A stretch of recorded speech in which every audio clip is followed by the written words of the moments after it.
All right, so greatest good for the greatest number. It kind of has a attractive simplicity to it, doesn't it? And it seems to be a principle that we rely on frequently in our daily lives as we're trying to solve problems we're confronted by. We look at the situation we're in, we determine what possible responses there are to this situation, and then we evaluate these different responses by the different costs and benefits that we think will result from these actions. And then we oftentimes pick the action that we think has benefits that outweigh the costs. And that's kind of the same energy that's driving utilitarianism, the same sort of underlying thinking or principle here. But how do you take that idea and systematize it? How do you capture that in a formal ethics that a group of people could use, right? Not just individual people, but groups could use for group decision making. Because everybody's going to come forward and say, well, I think this is going to result in the greatest good for the greatest number. And somebody else is going to say, no, it's not that, it's this. And it gets stuck in this kind of spin cycle of individual opinion. And Bentham had a way out of this, or at least he thought he did.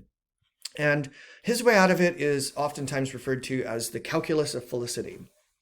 This sort of very methodical, very kind of mathematical approach to ethics, where Bentham says, look, what you need to do is evaluate the actions available to you by particular criteria, okay? And in this, you can see Bentham's sort of caught up in this particular cultural moment of the Industrial Revolution and science, and the application of science to industry is profoundly changing the world in ways that folks thought was for the better. And so Bentham is trying to jump into this moment and say, well, maybe we can do something similar with ethics, where we apply very methodically, very dispassionately, apply criteria to possible actions as a group, and come to decisions about what we should all do and have a justification for this action that we're collectively determining, that's not just based on individual personal opinion.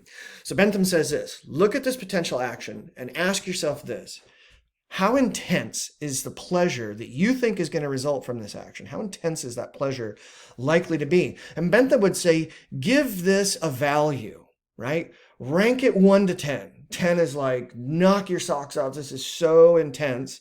And maybe a 3 is like, meh, it's all right. Not that intense. And Bentham's going to say, now that you've calculated the intensity, how long is this pleasure likely to last? What's the duration? Give this a value. How certain are you that the pleasure that you think will actually result? Is it kind of a gamble? Or is it highly likely? Give that a value. We could do 1 to 10, 1 to 100. Proximity, how soon will the pleasure be experienced? Is this a happiness, contentment, satisfaction I've got to wait for? Or is it immediate? 5 years from now, 5 minutes from now? Fecundity, how many more pleasures will follow? Is this a one and done type deal? Or is it going to result in pleasure after pleasure after pleasure after pleasure? Okay. Purity, how free is this pleasure going to be from pain? What's the cost here? And importantly, the extent. Okay, how many people are going to experience this pleasure? Okay, this is about social good. It's about not personal, individual happiness, contentment, and satisfaction. This is about the net quantity that we think is likely to be the result of a particular action. And after Bentham and Mill, you can see some utilitarians sort of expanding this to say, well, if contentment, happiness, and satisfaction are intrinsically good, are intrinsically valuable, then it wouldn't matter what the being is that is bringing these things into reality, into existence. All that would really matter is that more happiness, contentment, and satisfaction exists. And so you'll find a lot of animal rights activists who are utilitarians. Some utilitarians who are animal rights activists. And it's because the value is on the pleasure, and it doesn't matter what the being is. So some people will take this word people out of here and just put how many beings will experience pleasure.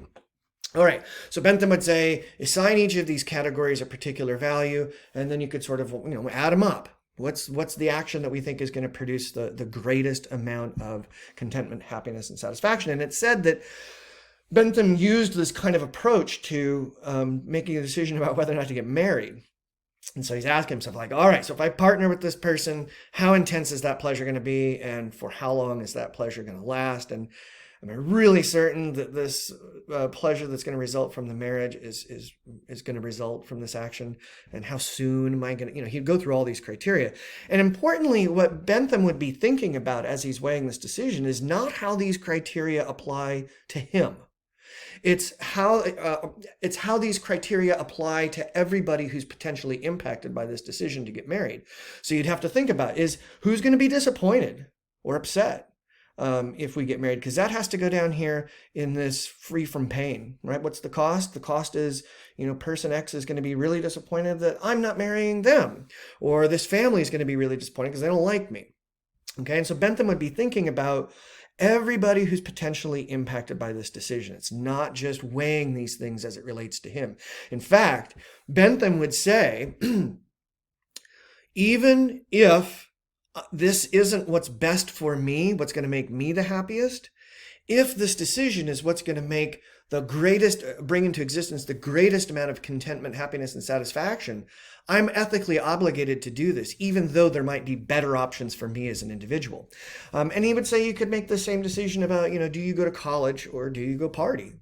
Right? There's people that are impacted by these decisions. And you can certainly see, again, how intense is the pleasure of going to college? I suppose it depends on the classes you take. And whatever the pleasure is of having gone to college in form of a degree, those pleasures might be pleasures you have to wait for because you don't earn the degree right away. But the party, on the other hand, is like right around the corner. So it's a short-term, long-term. And you can see how we could weigh out the decision here using Bentham's criteria. Again, thinking about how our decisions affect everybody. And you can see how we use this thinking in our own sort of communities, right? With things like the safety corridor between Eureka and Arcata. It seems like every few years, somebody gets killed on that thing. There was somebody killed a couple of mornings ago, like 3 o'clock in the morning, got run over on the safety corridor. And I'm imagining that if history is a guide, that somebody's going to get in an accident here in the next few years and die.